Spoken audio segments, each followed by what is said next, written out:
Archie ಓಟ ಕೊಡಿ ಮಾತ್ರ ನಾನು ನಿಮ್ಮ ಕಾಲಿ ಬಿಡಿದು ಕೈ ಮುಗಿದು ಅಲ್ಲಿ ಗೇಟ್ ಹೋಗ್ಬಿಡ್ತೀನಿ ಕೈ ಮುಖಂಡ್ ಬಪ್ಪ ನಮ್ಮ ಹಿಂಗೆ ಅನ್ಕೊಂಡ ಕೈ ಮುಖಂಡ್ ಬಪ್ಪ ನಮ್ಮ ಹಿಂಗೆ ಅನ್ಕೊಂಡ ನೀರು ಕೂಡು ಕಿತ್ಕೊಂಡು ಅದನ್ನು ತಸ್ಕೊಂಡು ತಗೊಂಡು ನಾವು ಹೋಗ್ಬೋದು ಅಂತ ಕುಡಿದು ಅಂತ ಗಂಟೆ ಇದಕ್ಕೆ ಸಾಯ್ದೇವ ನಮ್ಗೆ ಅದು ಅವಶ್ಯಕತೆ ಇಲ್ಲ ನಮಗೆ ನಾ ತೊಂದರೆ ಕೊಡುಗೆ ಹಾಗೆ ಅವ್ರು ಜಾಕಲ್ ಮಾಡ್ಲಿ ಅವ್ರು ಏನೇ ಮಾಡ್ಕೊಂಡು ಹೋಗ್ಲಿ ನಮ್ಮನ್ ಬೈ ಆಚೆ ಹೆಚ್ಚ ನೀರು ಮಾತ್ರ ತಗೊಂಡಿ ಅವ್ರು ಮೂಲಭೂತವಾದ ಸೌಕರ್ಯ ಉಸಿರಾಡುವ ಗಾಳಿ ಕುಡಿಯುವ ನೀರು ಗ್ರಾಮಸ್ಥರದ ಮಾಹಿತಿ ತಗೊಂಡಿದ್ದೇವೆ ಯೋಜನೆ ಆರಂಭವಾಗುವ ಮುನ್ನ ಎಲ್ಲಿ ತಗೊಂಡಿರೋ ಯಾರ ಹತ್ರ ಇವರಷ್ಟಿಗೆ ಇವರು ತಗೊಂಡಿದೆ ನಮ್ದು ನಮ್ಮ ಹೆರಂಜಲ್ಲಿ ಯಾರ್ದು ಮಾಹಿತಿ ತಗೊಂಡಿಲ್ಲ. ಅಚ್ಚುಕಟ್ಟು ಪ್ರದೇಶದ ರೈತರ ಮನವಿಯ ಮೇರೆಗೆ ಈ ಒಂದು ಯೋಜನೆ ಇಲ್ಲಿಗೆ ಬಂದಿದೆ ಅಂತೇಳಿ ಅವರು ಹೇಳಿದ್ದಾರೆ. ಶುರು ಮಾಡಿದ್ದ ಸುಕುಮಾರ್ ಶೆಟ್ಟರಿಗೆ ಮನವಿ ಕೊಟ್ಟಿದ್ದಾರೆ ಅಂತೇಳಿ ಹೇಳ್ತಾರೆ. ನಾವು ಹೆರೆಂಜಾಲಲ್ಲಿ ಪ್ರತಿಯೊಂದು ಮನೆನೂ ಆಲ್ಮೋಸ್ಟ್ ಎಲ್ಲರಿಗೂ ಕೇಳಿದ್ದೇವೆ, ಯಾರಿಗೂ ವಿಷಯ ಗೊತ್ತಿಲ್ಲ. ಮನವಿ ಕೊಡುದು ಬಿಡಿ, ಈಗ ಸ್ಟಾರ್ಟಿಂಗಲ್ಲಿ ಒಂದು ಸಣ್ಣ ರೀತಿಯಲ್ಲಿ ಡ್ಯಾಮ್ ಆಗುವಾಗಲೂ ಕೂಡ ಖಾಲಿ ಕಟ್ಟಾಗ್ತಾ ಇದೆ ಅಂತೇಳಿ ಎಣಿಸಿದ್ರೆ ಬಿಟ್ರೆ ಏತ ನೀರಾವರಿ ಅಂತೇಳಿ ಯಾರಿಗೂ ಎಣಿಸಿಲ್ಲ. ಸೊ ಅದೇ ರೀತಿಯಲ್ಲಿ ಅಚ್ಚುಕಟ್ಟು ಪ್ರದೇಶ ಅಂದ್ರೆ ಹಳಗೇರಿ ಕೂಡ ಬಂತು. ಹಳಗೇರಿಯಲ್ಲಿ ಯಾರಾದ್ರೂ ಮನವಿ ಕೊಟ್ಟಿರ್ಬೋದಾ? ನಮ್ಗೆ ಬೇಕಂತ ಹೇಳಿ ಅದಕ್ಕೆ ತಲೆ ಹಾಕಿ ಮನೆ ಕಂಡಿದ್ದಾರೆ ಇದ್ರ ಮರ ನೀವು ಎಂತ ಹೇಳ್ತೀರಿ? ನೀವು ಸುಮ್ಮನೆ ಯಾರು ಹೇಳೂ ಇಲ್ಲ ಕೇಳೂ ಇಲ್ಲ. ಅವರೊಟ್ಟಿಗೆ ಒಂದು ಶಂಕುಸ್ಥಾನ ಮಾಡಿ ಒಂದು ಏನಾದ್ರು ಬೋರ್ಡ್ ಅಲ್ಲಿ ಬ್ಯಾನರ್ ಹಾಕಿ ಇಂಥ ಆತ ಮರ ಯಾರು ಸಂಬಂಧಪಟ್ಟವ್ರು ಇದ್ರೆ ನಮ್ಮ ಅವು ಬೆಂಕಿ ಬಿದ್ದಲ್ಲಿ ಇಲ್ಲಿ ಅಧ್ಯಕ್ಷ ನಮ್ಮಲ್ಲಿ ಅಲ್ಲ ಸುಖೇಶ ಅವ್ರ ಅಧ್ಯಕ್ಷ ಇದ್ದಾನೆ, ಅವನಾರು ನಮ್ಗೆ ಇಲ್ಲಿ ಹೇಳಿದ್ದವು, ಅವನು ಹೇಳಲಿಲ್ಲ. ಅದನ್ನು ಅವ್ರ ಕರ್ತವ್ಯ ನಮಗೆ ಏರಿನ ಆರ್ಚಿ ಓಟ ಕೊಡಿ ಮಾತ್ರ ನಾನು ನಿಮ್ಮ ಕಾಲಿ ಬಿಡಿದು ಕೈ ಮುಗಿದು ಅಲ್ಲಿ ಗೇಟ್ ಹೋಗ್ಬಿಡ್ತೀನಿ ಕೈ ಮುಖಂಡ್ ಬಪ್ಪ ನಮ್ಮ ಹಿಂಗೆ ಅಂದ್ಕೊಂಡು ನಮ್ಮ ಆಗು ಹೋಗಳ ಬಗ್ಗೆ ಏನು ಎಂತ ಕೇಳಕ್ಕಿವ. ನಾವು ಈಗ ತುಂಬಾ ಕಡೆ ನಿಮ್ಮಂತ ಹಿರಿಯವರಿಗೆಲ್ಲ ಸಿಕ್ತಿದ್ದೇವೆ, ಅವ್ರ ಹತ್ರ ಒಂದು ಕೇಳಿ ನಿಮ್ಮ ಅನಿಸಿಕೆ. ಈಗ ಇಷ್ಟರೊಳಗೆ ಆಯ್ತು, ಹೋರಾಟ ನಡೀತಾ ಉಂಟು, ಸುಮಾರು ಟೈಮ್ ಆಯ್ತು, ಈಗ ಮೂರು ತಿಂಗಳಿಂದ ನಡೀತಾ ಉಂಟು ಹೋರಾಟ. ಇದೇ ಥರ ಯೋಜನೆ ಇದ್ದರೆ ಜಾಕ್ವೆಲ್ ಪಾಯಿಂಟ್ ಒಳಗೆ ಹಾಕಿ ಕಟ್ಟಿನ ದಂಡ ಏರಿಸಿ ಈ ಥರ ಇದ್ದರೆ ಈ ಯೋಜನೆ ನಿಮಗೆ ಬೇಕಾ ಅಥವಾ ಬೇಡ? ನಮ್ಮ ಇದಕ್ಕೆ ನಮ್ಮ ಹಿತವನ್ನು ಯಾವತ್ತೂ ನಾವು ಬದಿಗೊಟ್ಟು ನಮ್ಮ ಹಿತವನ್ನು ಹಾಳು ಮಾಡ್ಕೊಂಡು ನಾವು ಯಾವತ್ತೂ ಮಾಡೋದಿಲ್ಲ. ಅವ್ರು ಜಾಕ್ವೆಲಿಂದ ಹೆಚ್ಚುವರಿ ಆದ ನೀರು ಅದೇನೋ ಸೆಪ್ಟೆಂಬರಿಂದ ಫೆಬ್ರವರಿ 15-18 ಮನೆ ಹೇಳಲ್ಲ. ಒಟ್ಟಲ್ಲಿ ಮಾತು ಹೆಚ್ಚಾದ ನೀರಾಂಶ ಮಾತ್ರ ಹೊರ ತಗೊಂಡು ಅಲ್ಲಿ ಡ್ರಿಪ್ ಮಾಡಿ ಅವರು ತಗೊಂಡು ಹೋಗ್ಬೇಕಾರೆ ಹೊರಗೆ ಹಾರಿದ ನೀರು ಮತ್ತೆ ಗಣಿ ಈಗ ಅಲ್ಲಿಗ ನಮ್ಮವರಿಗೆ ನೀರು ಹೊಳ ನೀರು ಎಂಥದ್ದು ಇಲ್ಲ, ಸುಮಾರು ಕಡಿಮೆ ಬಂದಾಯ್ತು. ಈಗ ಈ ಏರಿ ಬ್ರಾಹ್ಮಣ ಮನೆ ತಮಿಳ್ನಾಡು ಮನೆ ಬ್ರಾಹ್ಮಣ ಕೆಲವರು ಈಗಲೇ ನೀರು ಒಂದು ಅರ್ಧ ಫೀಟ್ ಮುಕ್ಕಾಲು ಫೀಟಿಗೆ ಬಂದಾಯ್ತು. ಇದ್ರ ಮೇಲೆ ಹೊಳೆ ನೀರೇ ಡಿಪೆಂಡ್ ಆಯ್ತದೆ ಅಂತ ಜನರು ನಾವು ಇಲ್ಲಿ ಬದುಕೊಂಡಿದ್ದಾರೆ. ಇವರಿಗೆ ಅಲ್ಲಿದ್ದಾರೆ 250-300 ಎಟ್ಟಿ ಮೋಟ್ರ್ ಇಟ್ಟು ಎಲ್ಲಿ ನಮಗೆ ಅದು ಅವಶ್ಯಕತೆ ಇಲ್ಲ. ನಮ್ಮನ್ನ ತೊಂದರೆ ಕೊಡುಗೆ ಹಾಗೆ ಅವ್ರು ಜಾಕಲ್ ಮಾಡಲಿ, ಅವ್ರು ಏನೇ ಮಾಡ್ಕೊಂಡು ಹೋಗ್ಲಿ ನಮ್ಮನ್ನ ಬೈ ಆಚೆ ಹೆಚ್ಚ ನೀರು ಮಾತ್ರ ತಗೊಂಡು ಅವ್ರು ನಮಗೆ ಅದ್ರ ಒಳಗಿನ ನೀರೇ ಮುಟ್ಟುಕಾಗವ್ರು ಇರಲೇಬೇಕು ನಮ್ಗೆ ನೀರು.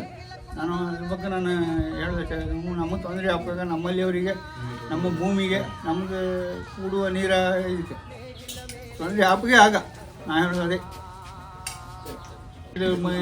ಯಾವುದೇ ನಮಗೆ ದೊಡ್ಡ ತೆಂಗಿನ ಸಸಿ 100-200 ತೆಂಗಿನ ಮರ ಏನಿಲ್ಲ. ಆದರೆ ನಮ್ಗೆ ಇದು ಕುಡಿದು ನೀರು ಮೇನ್ ನಮಗೆ ಮೂಲಭೂತವಾದ ಸೌಕರ್ಯ ಉಸಿರಾಡುವ ಗಾಳಿ ಕುಡಿಯುವ ನೀರು. ನಾವು ಕಡೆಗೆಲ್ಲ ಬೆಳಗಾವಿ ಬತ್ತ ಉತ್ತರ ಕರ್ನಾಟಕ ನಾವು ನೀರು ಕೆಂಪು ತಗೊಂಡು ಎಲ್ಲಿ ಎಷ್ಟು ನೀರು ಬತ್ತೆ ಎಷ್ಟೊತ್ತಿನ ಕಾಟೆಗಂಬ ಈಗ ಎಷ್ಟೊತ್ತಿಗೋರು ಮನೆಗೋರು ಬಾವಿ ನೀರನ್ನು ಒಳ್ಳೆ ಅನಗ್ರ ಇತ್ತು, ಕುಡುಕೆ ಮರಕ್ಕೆ ಗಂಟಿ ಕರಿ ಎಲ್ಲ ನೀರು ಒಳ್ಳೆ ನಮ್ಗೆ ಅದು ಮೂಲಭೂತ ಸೌಕರ್ಯ. ನಮ್ಗೆ ಅದು ಬೇಕೇ ಬೇಕು ನಮ್ಗೆ. ಅದು ನಾವು ಯಾವತ್ತೂ ನಾವು ನಮ್ಮ ಹಿತವನ್ನು ಬದಿಗೊತ್ತಿ ನಾವು ಇನ್ನೊಬ್ಬರ ಹಿತಕ್ಕೋಸ್ಕರ ತಗೊಂಡ್ರೆ ಅಲ್ಲಿ ಕಾಲು ತೊಡೋರು ಅವ್ರು ಕಂಡ್ಕೊಂತಾರೆ.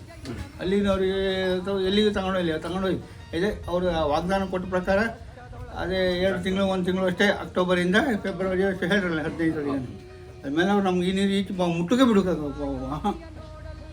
ಬಿಲ್ಕುಲ್ ಮುಟ್ಟುಕಾಗ ಅವ್ರದ್ದು ಬೇಡವೇ ಬೇಡ, ಸಾಧ್ಯವೇ ಇಲ್ಲ ಮುಟ್ಟುಕಾಗ ಅವ್ರು.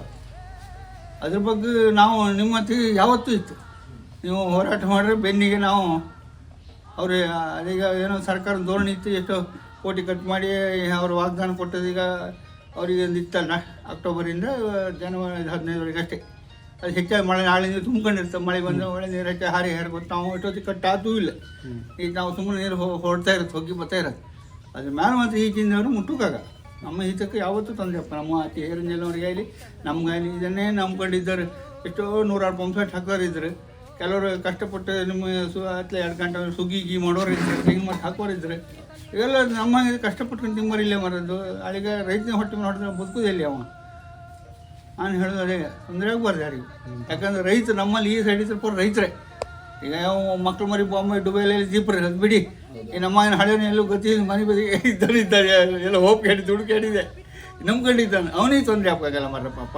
ಪಾಪ ಮೊನ್ನೆ ನಾವು ಮ್ಯಾಣಿಯವರು ಒಬ್ರು ಹೀಗೆ ಕಣಿ ಒಬ್ರು ನಾರಾಯಣ ಅವ್ರ ಹೆಸರು ಕಂಡು ಮುಂಚೆ ನಂಬದಿಗೆಲ್ಲ ಬರ್ತಿದ್ರು ಅವ್ರು ಪೈಕಿ ಸಂಬಂಧಿಕ ಇಲ್ಲಿ ಗಾಣಿಗರ ಮನೆ ಇತ್ತು, ನಾರಾಯಣ ಮಣಿ. ಪಾಪ ಅವ್ರು ಹೇಳುದು ಎಂತ ಗಣಿ, ನಾವು ಎಲ್ಲಿ ಹೋಗ್ಬೋದು, ನಾವು ಕುಡು ನೀರಿಲ್ಲ, ನಾವು ಎಲ್ಲಿಗೆ ಹೋಗ್ಬೋದು.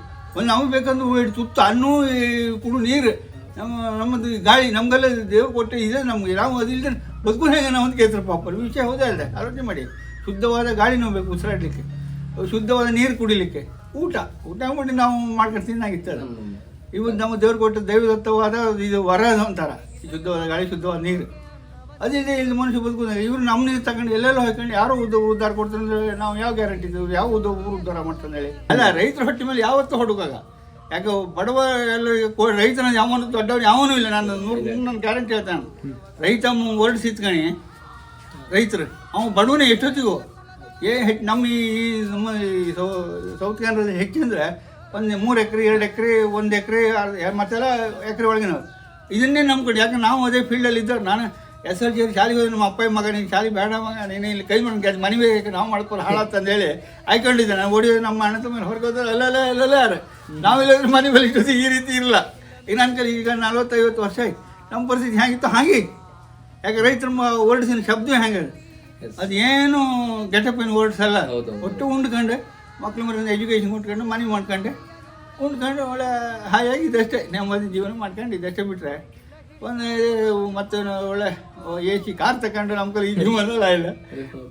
ಇದೇ ರೀತಿ ನಮ್ಮ ರೈತ ಓಡಿಸಿನ ಶಬ್ದ ಎಷ್ಟೇ, ಇದರಲ್ಲಿ ಇಂಪ್ರೂವ್ಮೆಂಟ್ ಆಗೋದಿಲ್ಲ. ಯಾಕಂದ್ರೆ ನಮ್ಗೆ ಗೊತ್ತಿದ್ದಾರೆ ಅಷ್ಟು ಪರಿಸ್ಥಿತಿ ಇಲ್ಲಿ ಬಂದ್ಕೊಂಡು ಕಷ್ಟಪಟ್ಟು ದುಡಿದ್ರೆ ಮಾತ್ರ ಇಲ್ಲದಿಲ್ಲ. ನಾವು ಇದನ್ನು ನಮ್ಮ 2 ತಟ್ಟೆಗೆ ಒಂದು ನೀರು ಇಟ್ಕೊಂಡು ಕೂಡು ಇಟ್ಕೊಂಡು ಅದನ್ನು ತೋರಿಸ್ಕೊಂಡು ತಗೊಂಡು ನಾವು ಹೋಗ್ಬೋದು ಅಂತ ಕುಡುದು ಅಂತ ಗಂಟ್ಲಿ ಸಿಕ್ಕಿ ಸಾಯ್ದೆ. ಅವ ಗಂಟ್ಲಿ ಸಿಕ್ಕೊಂಡು ಸಾಯ್ದೆ ಗ್ಯಾರಂಟಿ. ಅಷ್ಟು ಪರಿಸ್ಥಿತಿ ಬಂದಿತ್ತು. ಈಗ ಇವ್ರು ಮಾಡುವ ದ್ವೈತಗಳು ಹೋಗಿ ಮಾತಾಡೋ ತಮ್ಮರ ಅವ್ರ ಕಲ್ಲಲ್ಲ ದೊಡ್ಡ ದೊಡ್ಡ ವ್ಯಕ್ತಿಗಳೇ